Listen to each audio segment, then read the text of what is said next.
Welcome to The Friday Habit with Mark Labriola and Benjamin Manley. The Friday Habit is for small business owners, freelancers, and creatives who are ready to take their business to the next level. Join us as we discover how to apply the strategies we learned to grow our businesses, make more money, and live every day like it's Friday.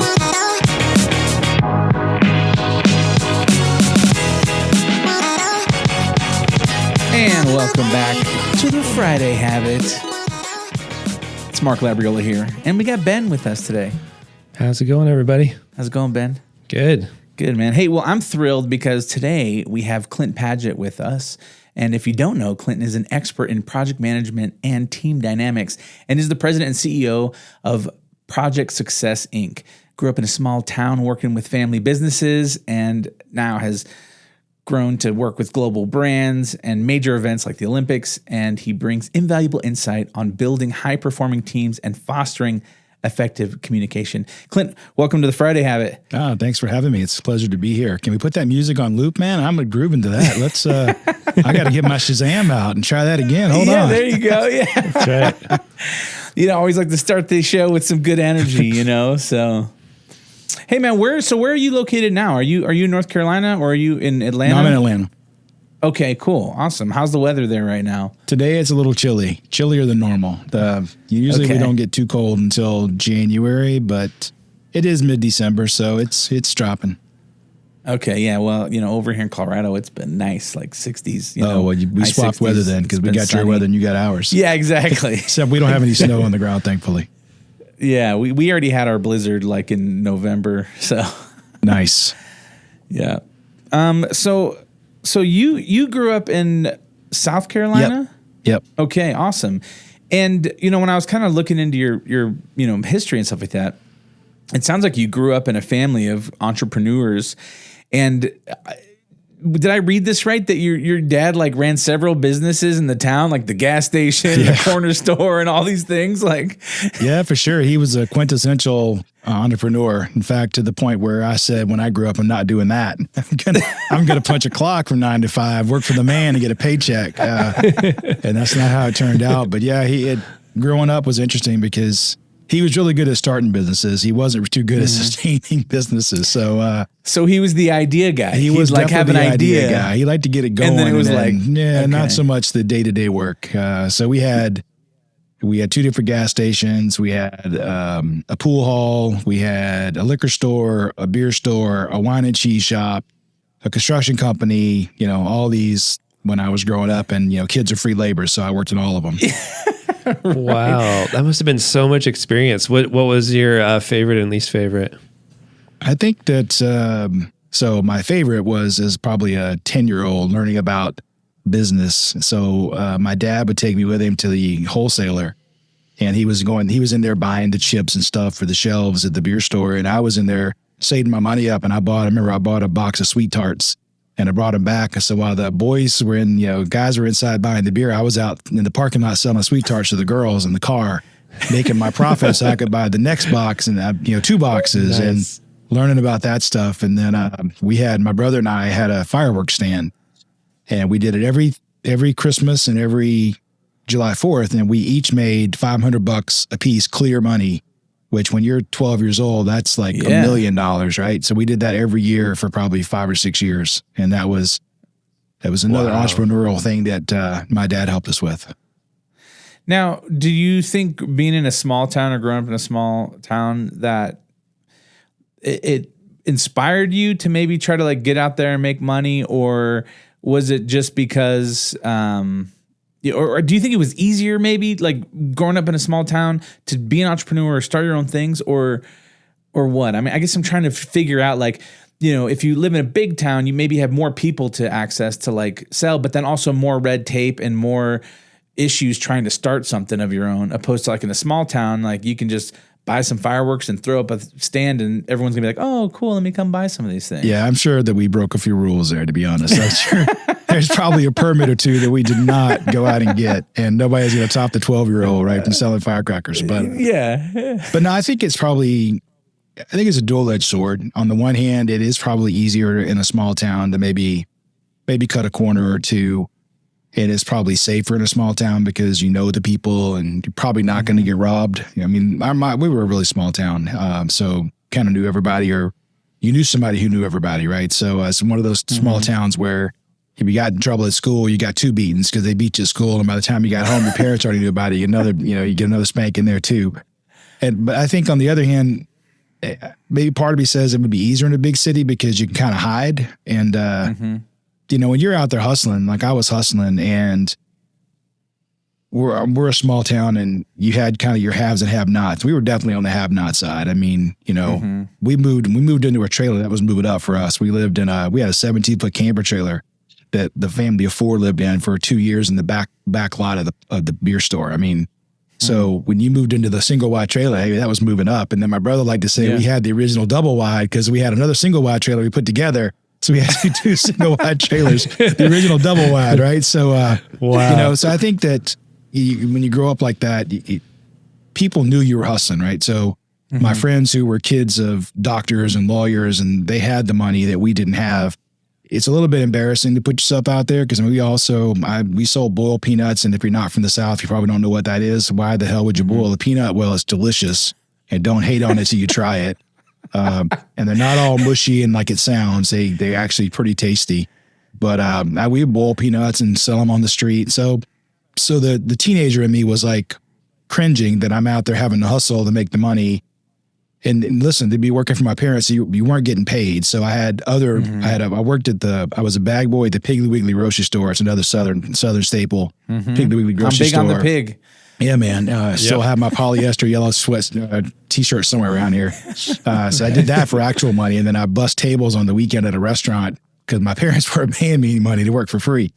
But I think it would kind of be the social side of me as a 16-year-old or 15-year-old or 14-year-old doing that would be less embarrassing to do it in a big city. But, there was definitely a safety net in a small town. Yeah. So why were you guys so poor? I mean, in my mind, I think, you start your own business, and if you have some success, you have multiple businesses, and then you got all the autonomy, freedom, and making the money. And, but to me, it sounds like you had maybe the autonomy and freedom, but then you weren't making all the money. Yeah. I mean, I think that, again, I don't want to speak ill of my dad, but I love my dad, but he was an idea guy. And so the businesses that he started a lot of time were pretty low margin businesses. So probably the most profitable one we had was the beer and liquor store, and that was 10%. And then you get in price wars with your competition, and then that's going down. And if you have a gas station, which we had, then of course there's price wars and everybody's dropping to buy 0.5% or whatever. And so the margins were pretty slim. And my dad he loved to start them. And that's the capital intensive part, is starting it, getting all the inventory, paying the lease. But then you got to maintain that to be able to make the profit. And that was the part he did not like to do that much. And so you hire the wrong people, and maybe they're pocketing some of the money. This is before electronic registers, right? I mean, one of the benefits I think I had growing up in that environment was I learned to do math in my head to the point where I could add up all the beer in my head. I could multiply by 1.04 to get 4% sales tax in there in my head. But it was a cash till. So if you don't have the most honest employees and you're only making 10% off on a best case scenario, then your margins get pretty slim. And my dad didn't like to work so much. We had extra employees because he'd like to be the gab guy as opposed to the fill the cooler guy. Right. So. Yeah. So you were kind of modeled at least that entrepreneurial spirit at a young age. And then like you said earlier, it was more of like, all right, I'm done. I want to go work for the man, get the health benefits, clock in, clock out, not think about the work. After high school, did you grow up and go to college, join the military? What was your path? Both. I joined right out of high school. I joined the Navy. I spent 6 years in the Navy. And I was an electrician mate on an aircraft carrier, and people in the service this will certainly resonate with them. But I'm sure all services are the same, but especially in the Navy, when you're at sea, there's nothing around you. So you work 12-hour shifts, 7 days a week for the entire deployment, which can be 6-7 months. And except for the days you work 16 hours a day because you have a rotating watch that you have to stand. And so that, 3 days in a row, that 4 hours falls during your normal 12-hour shift. And the other 3 days it falls outside of your 12-hour shift. So those days you get to work 16 hours a day. After 6 years of that, I thought, there's probably something better to do in my life than this. So I got out of the Navy and I went to work in the shipyard. And there's probably no greater motivation to go to college in the world than to work in a shipyard in Norfolk, Virginia in December and January, which is exactly what I was doing. I'm walking into the shipyard every morning and the wind is cutting through me, because shipyards are on the water and the wind's coming off the water, slicing right through you. It's cold, it's damp, I'm laying in the bilge of boats running cables. And I thought, man, there's got to be something better than this in my life. And college sounds like a really good idea right about now. So I was just lucky enough that I applied to Georgia Tech and got accepted to what ended up being, one of the better engineering countries in the world, schools in the world, and got an electrical engineering degree from Georgia Tech. And then from there, walked across the street from my first job, which is the Coca-Cola company. If you've ever been to Atlanta, Georgia Tech is on one corner and Coke's on the other corner. And then along the way, while working, I also got an MBA from Duke University. So that's kind of my circuitous route of I worked first, and it took me quite a while to get through college because I worked my way through college. I would work a quarter, and then I had to go to school a quarter. Work a quarter, go to school a quarter. It took me about 6.5 years to graduate with my undergrad, but I paid my own way 100%. This is before the benefits that the military has today. So I didn't get a bunch of money to go to college like kids do today as much. I mean, this was in the mid 80s, so it wasn't quite as lucrative. Develop, yeah. So I guess one of the questions I have, do you think that, because all in all, it sounds like you were a hard worker, do you think hard work is like you're born with it, or is it a learned behavior? Man, that's a great question. I'd like to think it's learned. Mm-hmm. I don't know that I was the hardest working. I worked hard for my parents and I worked hard on the jobs that I had, but I wasn't maybe the hardest worker in school. And I really hope my 16-year-old son doesn't hear this podcast because he's going to hold that against me. Because I'm on him. Yeah, you're like, come on, I'm on his ass all the time. Hey, come on, dude. The B's not good enough. I got a 15-year-old, so that's I know exactly what is what this that's B like. stuff. Come on, man. Yeah. So I don't know that I was the hardest worker in school, but I remember when I got to my first job, when I got to Coca-Cola, I said, I'm going to work as hard as I possibly can and see where this takes me. And man, even before that, when I was at college, I'd never really had good grades in high school because I didn't really study that hard. But then when I was in the Navy, we were twice in port long enough in Norfolk where I could go to school. They have a college there, Old Dominion University. And I took night classes at ODU. So 2 quarters, I was able to do that because we were in the shipyard long enough. And I actually had a 4.0 after 2 quarters of taking 4 classes at night. And that told me, hey, I thought teachers told everybody you're smart and you can do better. I thought it was just lip service, but maybe they were onto something. So when I got to Tech, I was in classes, and this was, back then it was, I don't know if it was harder to get in, but it was harder to stay in. I remember when you go through FACET, which is freshman orientation at Georgia Tech, they literally, I don't think it's this way anymore, but back then they would say, look to your left, look to your right, because 2 of you won't be here in 4 years. And they were fail out classes. I think now they graduate 90+%, but back then it was not that way. And I realized that the only way I could compete, because I don't think I was smarter than these presidential scholars, but you weren't going to outwork me. So I literally, on Sunday through Thursday, I opened the library and I closed the library. And all I did was study my tail off because I wasn't there to party. I'd listen, nobody parties like a sailor. And I had 6 years of that. Right? So I'd been there, done that, right? Wrote the book on it. So that was all good. I was there to study and get it, that was what I was there to do. And I remember talking to, the people that were, I was 25 when I got there, talking to the 18-year-olds, are like, man, I can't wait to get out and get a real job. And I'm like, no. You should stay here as long as mom and dad will pay for it. This is exactly where you should be, because the real world is tough, right? Yeah. And so I did really well in school because I worked really, really hard. And then I took that attitude when I got to my first job and said, I just want to work as hard as I can to see where this takes me. And it took me quite a long ways. So I like to think it's a learned experience. I think some people are maybe born with the drive and just want to go out and hustle and do it. And some people I like to think it can be learned. I do think there's no substitute though for hard work. Yeah. One of my really good friends, I don't think he meant to insult me, but it came across as an insult when I got my first real good job. He says, man, I can't believe that I graduated with high honors at Georgia Tech and you just graduated, I had honors until my last quarter, and I took 23 hours my last quarters to graduate, and that was a mistake because it took me out of honors to just below honors. And he says, you got so lucky to get that job. And I remember thinking, okay, to get lucky, I had to be here to be able to be seen to get this offer. To do that, I had to work my tail off. I had the good grades in school. I mean, so the harder you work, the luckier you get. Boy, exactly. 100%. Harder you work, the luckier you get. Exactly.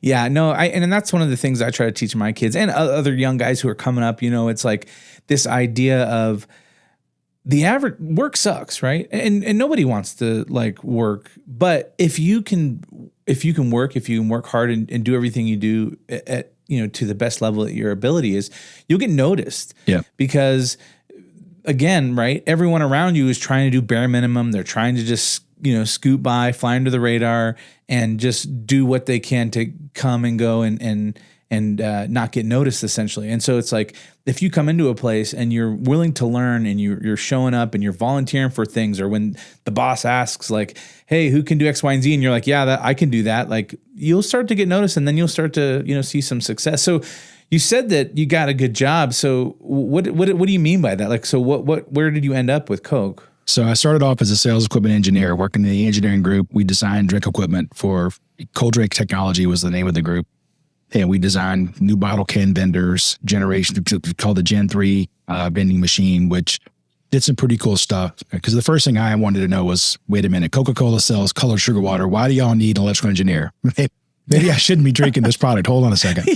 So, but anything electronics, the vehicle you use to dispense the product, whether that's in the can or a bottle, or whether it's a fountain machine. I remember working on a project for, dating myself yet again, but back in the big gulp days of 7-Eleven, prior to that, a serving was like 12 ounces, right? Well, when you push the valve to serve 12 ounces in an ounce and a half a second, your cup is full in 6 seconds, 8 seconds. But you got a 64 ounce cup you want to fill, that's going to take a long time.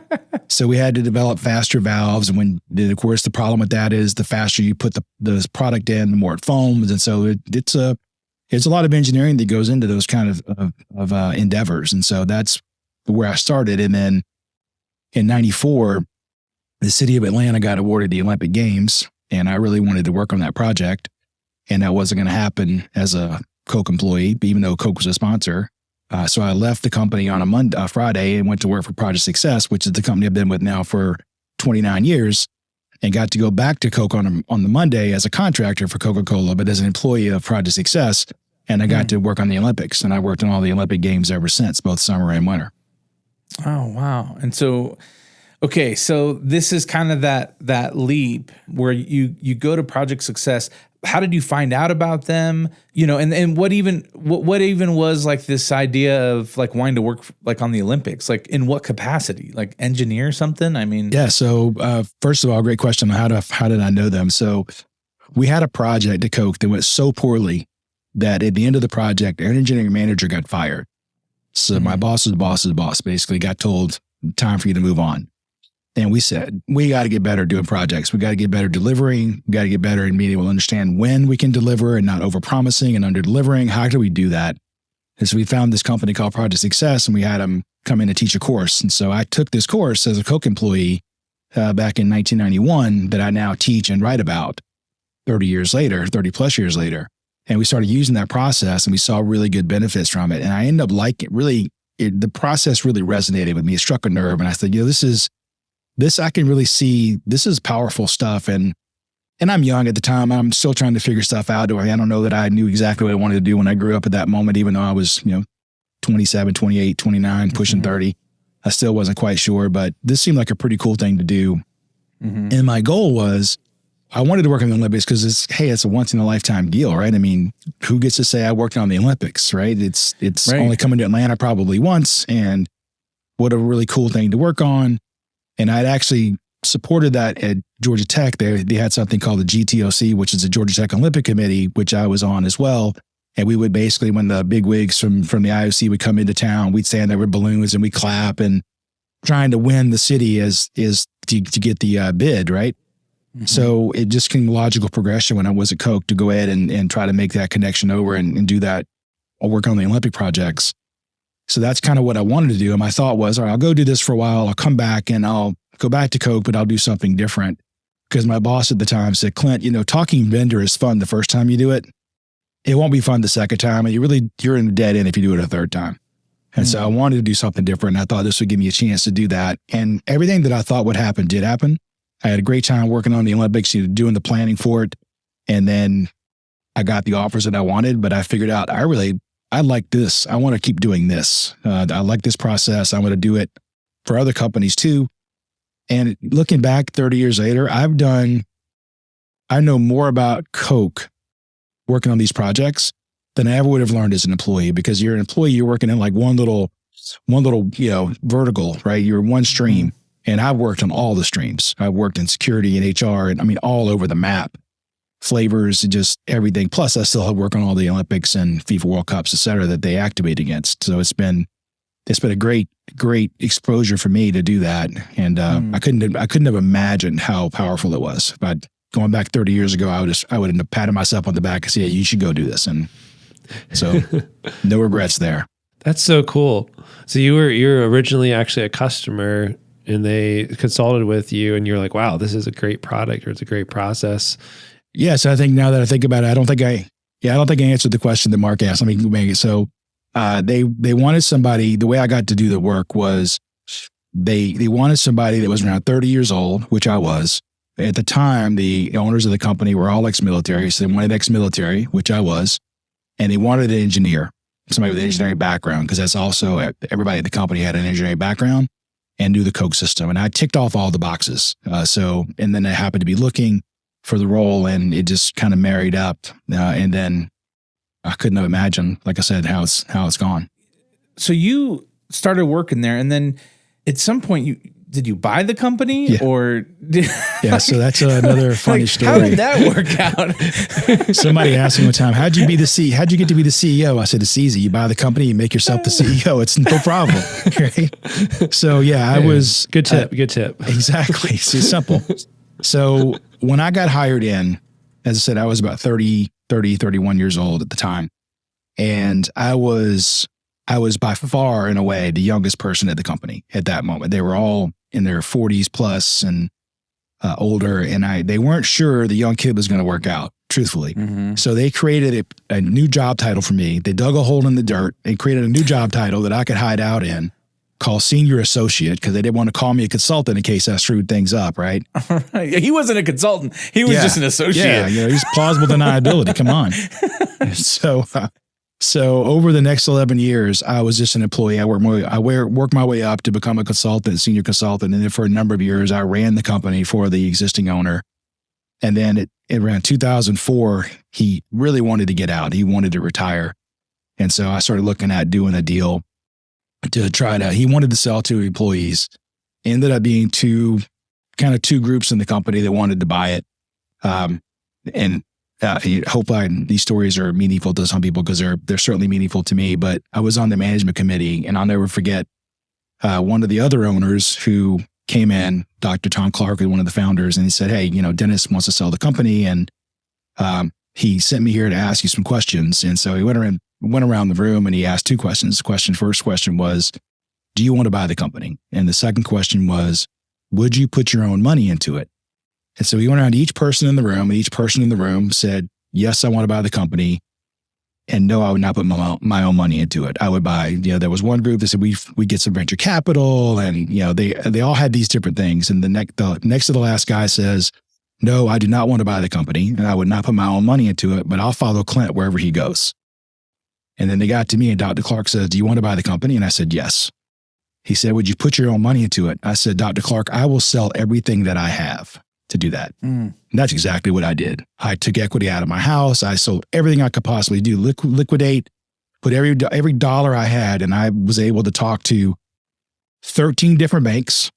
And finally, between the banks and my liquidity, I was able to put the deal together to buy the company in 2005. So 11 years as an employee, and the last 19 years as the owner/employee, because I still work. All right, we're going to pause this conversation here.